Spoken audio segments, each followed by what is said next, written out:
Greta Gerwig's Little Woman was the 7th time the book from 1868 had been adapted into a movie. After that many adaptations, you might be wondering how anything new could be said with this story. But Gerwig created a kind of meta-narrative that blended the original work, the story of the book's author, and Gerwig's own story to create something that felt just as relevant now as it did 150 years earlier. We're talking all about it this week in Kaden's Movie Club. Spoilers ahead, so if you haven't seen it, beat it. As you might have noticed while watching, this movie doesn't have any real villains. The characters here are ultimately noble people, genuinely seeking to do right by the other characters. They're generous, compassionate, and forgiving. They certainly make mistakes, but nobody is a direct antagonist. The closest thing we get to a villain in the story is Aunt March, but even she is the result of living in a specific time and place. So we might be asking, where does the movie's tension come from? All plots have a story tension, an opposing force to our characters' goals. Here, I think it's the same exact thing that makes Aunt March the way she is. She and all of our primary characters are living under the constraints of society at the time. Aunt March may seem cold, but she often serves as a reminder both to the characters and the audience of what it really meant to be a woman in the mid to late 1800s. No one makes their own way.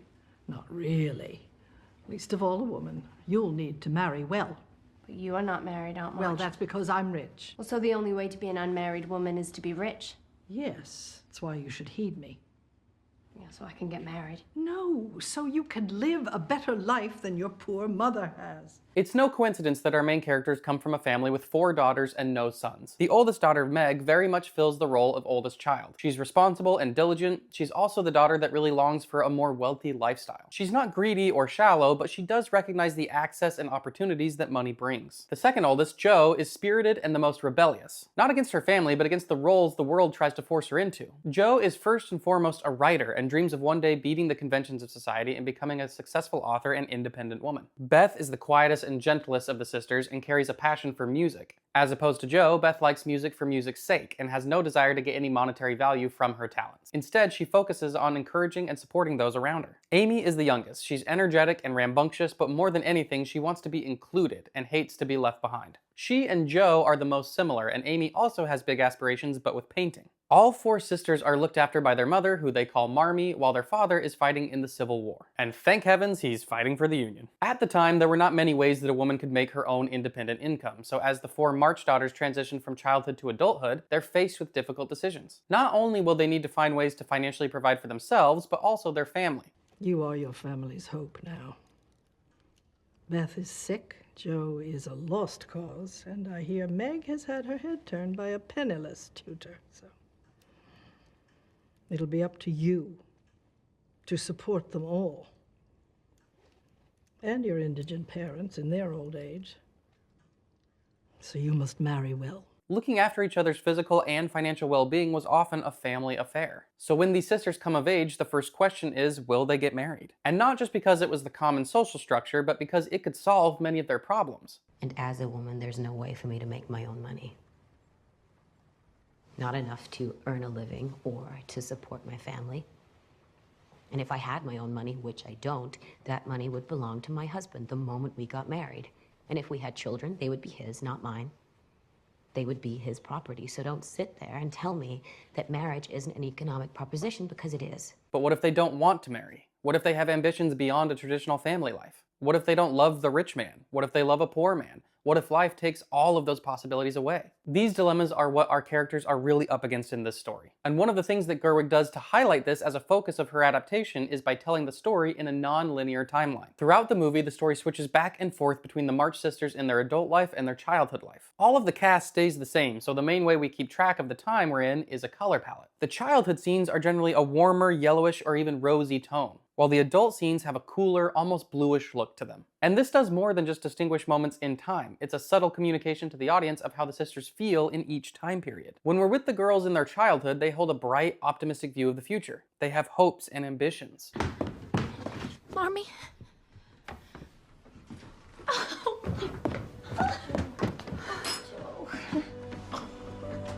By the time they come to adulthood, life has done its best job to squash all of that.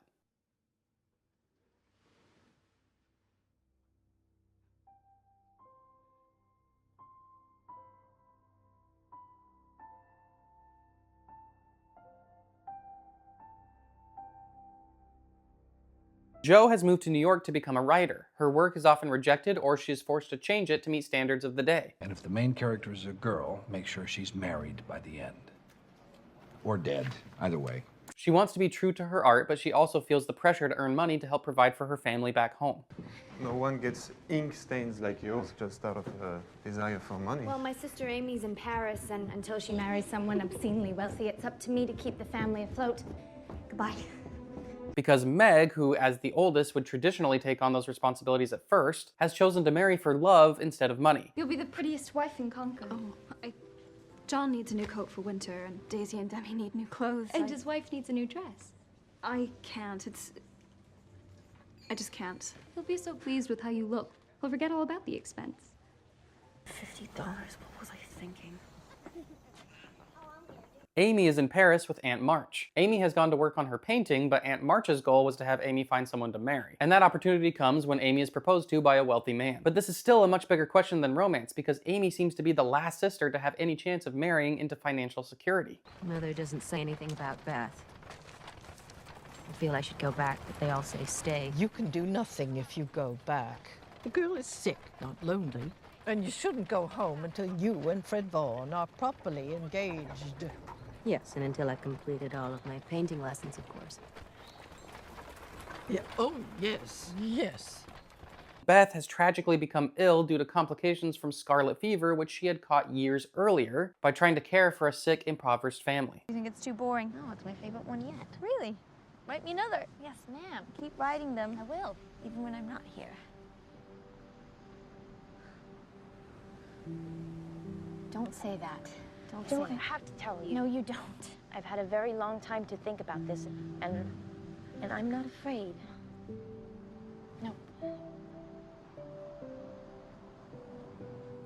It's like the tide going out. It goes out slowly, but it can't be stopped.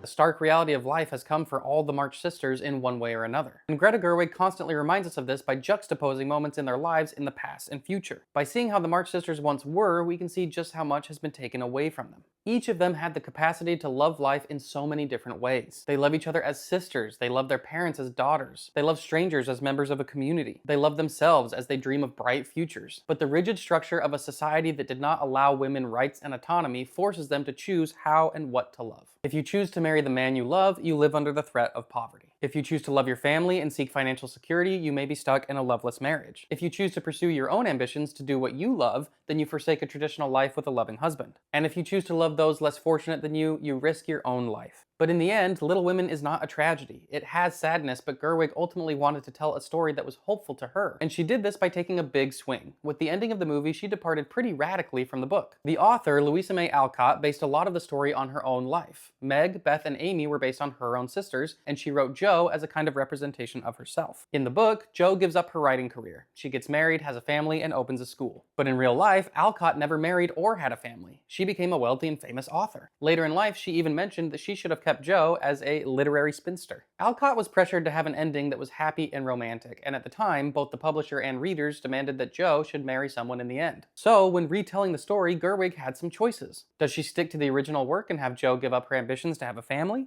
Or does she honor the author's real intentions and mirror the author's own life by having Jo become a successful writer? I just feel like women, they have minds. And they have souls, as well as just hearts. And they've got ambition, and they've got talent, as well as just beauty. And I'm so sick of people saying that love is just all a woman is fit for. I'm so sick of it. But I'm so lonely. Gerwig looked at this and said, why not both? In the movie, Jo absolutely becomes a successful writer.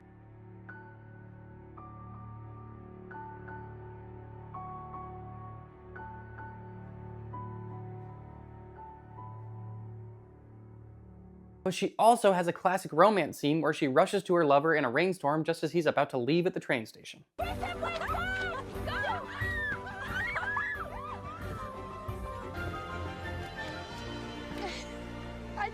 don't want you to leave. I want you to stay. You do? Yes. But I would never leave if you wish me to stay.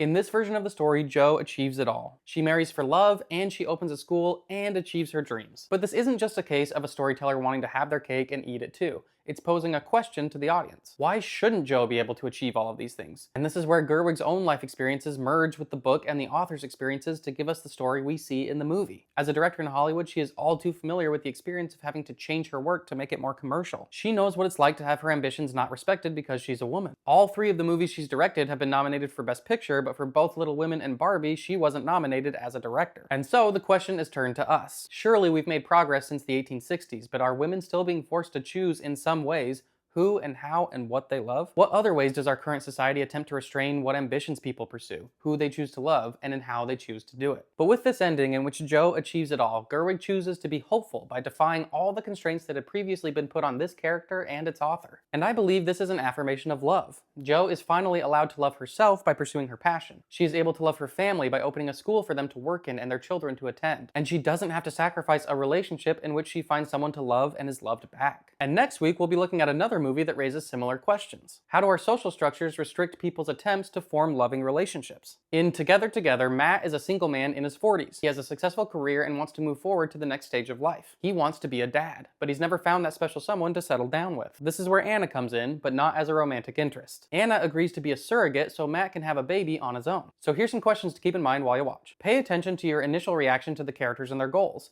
How do you feel about them? Do your feelings change over the course of the story? What are the sources of tension and conflict in this story? Do they come from within the character's relationship or from outside influence? How do you expect the movie will end and why? Where do these expectations come from? So let's chat about Little Women in the comments, and I'll see you back here next Sunday to discuss Together. And if you want to stay in the know about Movie Club, you know where to go.